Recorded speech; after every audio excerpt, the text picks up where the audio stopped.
한번 이 IQ 테스트용 성량 대비 문제를 10초 동안 풀어보세요.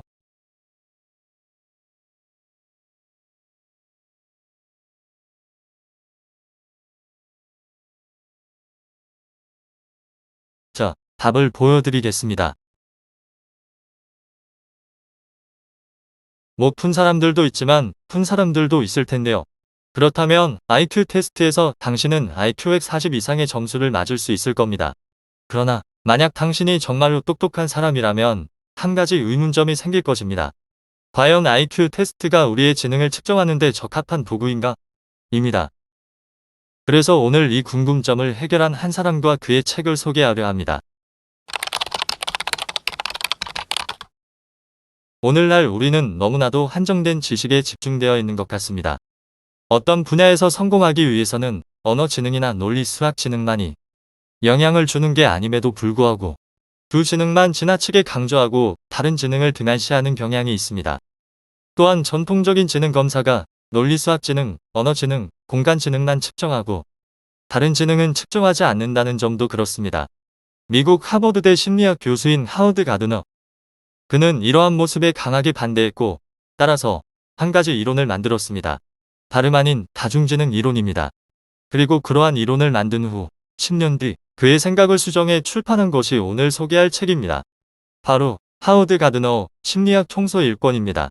이 책은 총 6권까지 나뉘어져 있으며 오늘은 그 첫 번째 지능이란 을 소개하려 합니다. 자, 그럼 시작해봅시다. 옛날의 사람들은 우리가 뛰고 먹고 운동하는 등에 있어서 작용하는 기관이 뇌가 아니라고 생각했습니다. 이는 오늘날 우리가 생각해보면 당황스러운 얘기죠. 그때 당시의 사람들은 심장이 우리의 몸을 조종한다고 생각했습니다. 그리고 18세기에 처음으로 이러한 생각을 뒤바꾼 사람이 나타났습니다. 프란츠 요제프 칼. 그는 골상학이라는 개념을 처음으로 발달시켰습니다. 골상학은 뇌의 구조가 어떻게 생겼는지에 따라 우리가 어떤 사고방식을 갖는지 알 수 있다 했습니다. 이러한 주장은 처음으로 뇌와 인간의 행동 사이의 상관관계를 제시했습니다. 하지만 뇌 자체가 아닌 뇌의 뼈대가 연구의 중심이 된 것에 있어서는 문제가 있었습니다. 얼마 안가 골상학의 주장과는 반대되게 머리의 크기와 지능은 상관관계가 없다는 것이 밝혀졌습니다. 이렇게 골상학의 추세가 사그라들 때쯤 한 가지 발명이 탄생했습니다. 바로 브로카라는 사람이 뇌와 언어지능과의 관계를 밝혀낸 것입니다. 그는 뇌의 좌반구의 손상이 실어증, 언어장애 등 많은 문제를 야기한다는 것을 증명했습니다. 그는 그러한 뇌의 특정 영역을 브로카 영역이라고 이름 붙이고 단어를 제대로 배열하지 못하는 병인 브로카 실어증을 진단해냈습니다. 이러한 발견은 뇌가 우리의 행동과 연관이 있다는 것을 밝혀냈다는 것에 의미가 있었습니다. 그 후부터 인간은 뇌를 연구하기 시작했고 지능이라는 개념에 관심을 가지기 시작했습니다. 그것은 처음에 지능검사인 IQ 시험을 탄생시키게 한 계기이기도 합니다.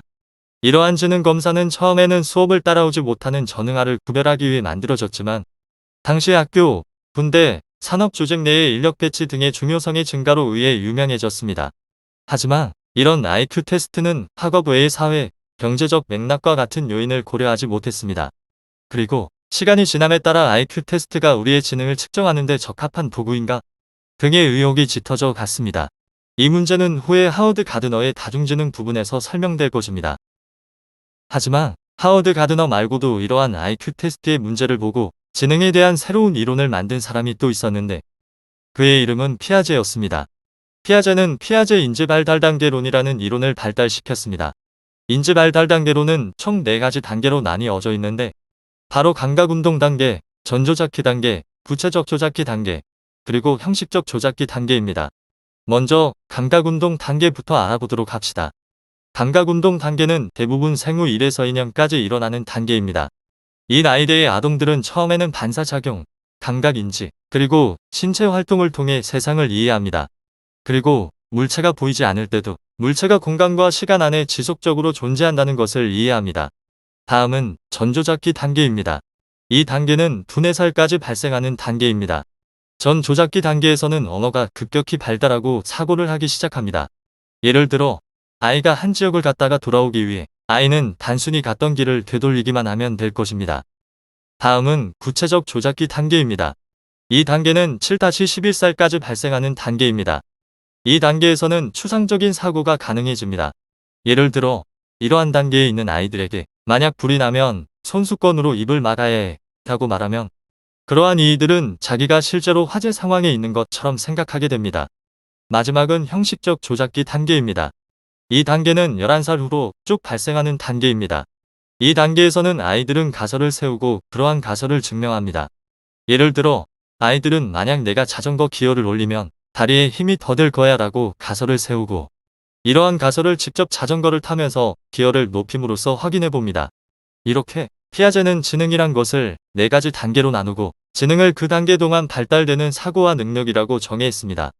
이런 피아제의 이론은 IQ 시험이 측정하지 못한 대인관계 사회 등의 개념들을 포함시켰다는 것에 의미가 있습니다. 하지만 그의 이론 또한 완벽하진 않았습니다. 그 이유는 2가지입니다. 첫 번째는 그의 지능 발달 모델은 특정 사람들에는 해당하지 않는다는 것이었습니다. 예를 들어 운동선수, 예술가, 그리고 음악가들이 이루는 성장 단계는 다른데 피아제는 이것을 고려하지 않았습니다. 두 번째는 지능이 단계에 걸쳐 발달을 한다고 주장한 것입니다.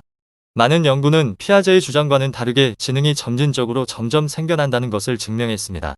이러한 문제를 또 수정하고 지능을 설명한 또 다른 이론이 바로 다음 편에 소개할 다중지능 이론입니다.